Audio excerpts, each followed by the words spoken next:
हिटैची 704 के ढेर सारे एडवांटेजेस, वो भी हैंड रिटन फॉर्म में।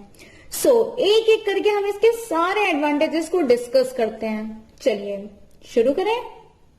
हमारा पहला पॉइंट क्या है? It reduces the workload. Hitachi 704 एक ऑटो एनालाइजर है। ऑटो एनालाइजर क्या? ऑटोमेशन का एक पार्ट। तो जैसा कि आप सभी ने मेरी प्रीवियस वीडियो देखी, उसमें मैंने आप सभी को बताया कि ऑटोमेशन या ऑटो एनालाइजर क्या होता है, क्या काम करता है, राइट? क्या नहीं देखी? नहीं पता? तो जाओ भाई उसको देखो, और लिंक आपको डिस्क्रिप्शन बॉक्स में मिल जाएगा, ठीक है? तो यहां हम क्या बात कर रहे थे? Hitachi is an auto analyser. Auto analyser का मतलब ही यही है कि वो सारे काम, सारे कार्य खुद ही परफॉर्म कर ले। अब यहाँ पे सैंपल टेस्टिंग की बात है, तो कौन कौन से कार्य खुद परफॉर्म कर लेती है? जैसे कि sample and reagent pipetting, mixing, incubation, reading, result display, washing, ये सारे काम मशीन खुद कर लेती है, किसी की जरूरत नहीं पड़ती, ठीक? जिससे कि हमें क्या फायदा होता है? ये हमारा जितना भी वर्कलोड होता है उसको रिड्यूस कर देती है, राइट? है ना? करती है ना? अब हम नेक्स्ट एडवांटेज जानते हैं हिटैची 704 का। जैसा कि मैंने आप लोगों को बताया कि रिएजेंट कैरोसेल का टेम्परेचर रेफ्रिजरेटर टेम्परेचर के इक्वल होता है, मतलब 228 या 226 डिग्री सेंटीग्रेड उसका मेंटेन होता है, ठीक? क्यों मेंटेन होता है? क्योंकि काफी लंबे समय तक ये जो हमारे रिएजेंट्स होते हैं यहाँ पे मैंने एक्सप्लेन किया था, ये हमारा रिएजेंट कैरोसेल है। रिएजेंट कैरोसेल का टेम्परेचर रेफ्रिजरेटर टेम्परेचर के इक्वल होता है, ठीक? क्यों होता है?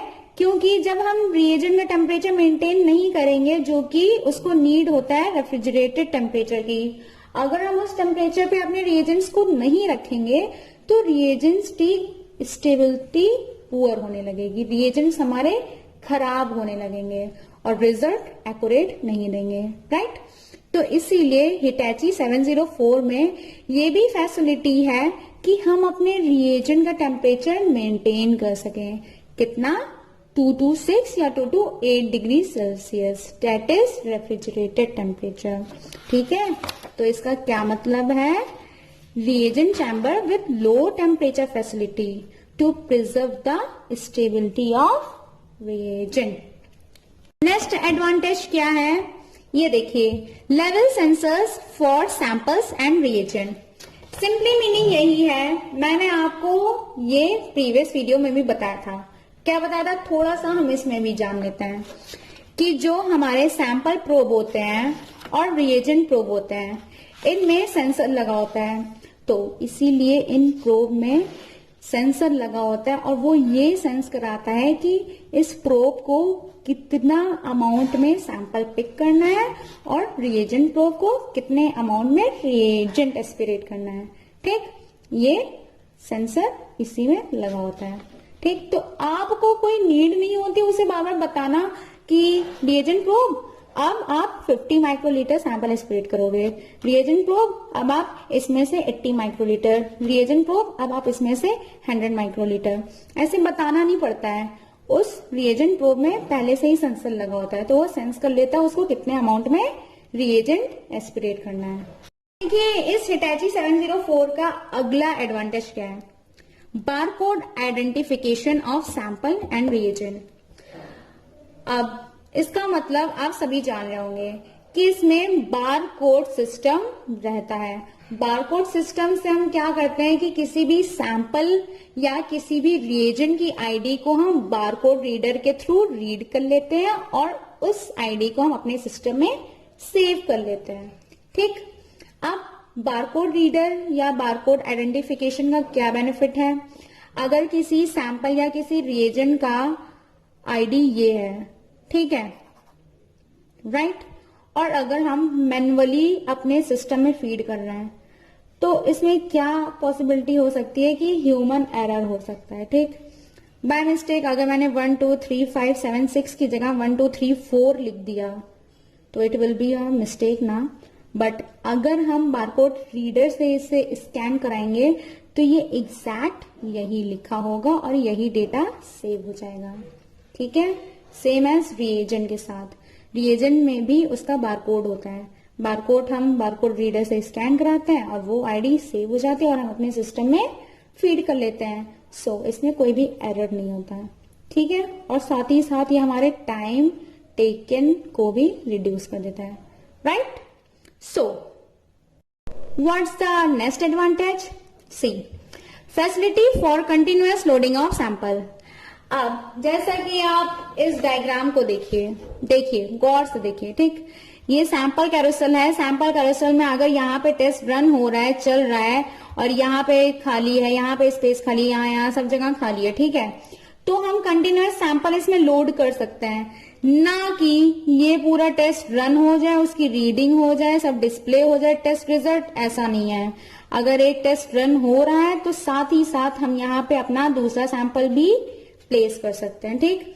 मींस कंटिन्यूअस हम सैंपल को लोड कर सकते हैं, ठीक है, कुछ वेट करने की जरूरत नहीं है, राइट। नेक्स्ट एडवांटेज क्या है, देखिए, availability of optional ion selective electrode system for sodium potassium and chloride. ये पॉइंट भी मैंने आप सबके साथ प्रीवियस वीडियो में डिस्कस कर लिया था कि हिटैची 704 में आईएससी ऑप्शन भी होता है for the detection of sodium potassium and chloride. कभी कभी क्या होता है कि कुछ कुछ मशीन्स में ये आईएससी ऑप्शन नहीं होता, जिसके लिए उन्हें इलेक्ट्रोलाइट्स डिटेक्शन के लिए अलग से कोई मशीन इंस्टॉल करनी पड़ती है, राइट। तो अगर आपके पास हिटैची 704 है और उसमें आईएससी ऑप्शन है तो आपको कोई और मशीन इंस्टॉल नहीं करनी पड़ेगी for the detection of ion. आप जितने भी सोडियम पोटेशियम एंड क्लोराइड है अपने हिटैची में भी टेस्ट कर सकते हैं। ये देखिए अगला एडवांटेज, 24 आवर स्टैट कैपेसिटी। जैसे कि मैंने आप सभी को प्रीवियस वीडियो में बताया, स्टैट क्या होता है? स्टैट हमारा अर्जेंट सैंपल के लिए यूज होता है। जब कोई सैंपल अर्जेंट आता है उसकी रीडिंग तुरंत देनी होती है, ठीक, तो उसे हम स्टैट कहते हैं। तो स्टैट के लिए कोई पर्टिकुलर टाइम नहीं होता है कि सुबह 5 बजे से लेके 7 बजे के बीच में हम स्टैट सैंपल रन करेंगे, ये रात के 10 बजे से 12 बजे के बीच में हम कोई स्टैट सैंपल रन करेंगे, राइट। ऐसा नहीं, अर्जेंट सैंपल तो कभी भी आ सकता है ना, कभी भी उसकी डिमांड हो सकती है। तो हिटैची 704 में ये भी फैसिलिटी दी गई है कि 24 घंटे हम स्टैट सैंपल रन कर सकते हैं। मतलब 24 घंटे हम अपने अर्जेंट सैंपल्स को प्रायोरिटी दे सकते हैं और उसका टेस्ट कर सकते हैं, ठीक है। तो अब last, plotting of daily and monthly QC chart. अब हिटैची 704 में ये भी फैसिलिटी होती है कि हम डेली और मंथली चार्ट, कौन से, क्वालिटी कंट्रोल चार्ट प्रिपेयर कर सकें, ठीक है, ना कि आपको किसी अलग डायरी, कॉपी, पेपर, नोट्स में लिखना हो।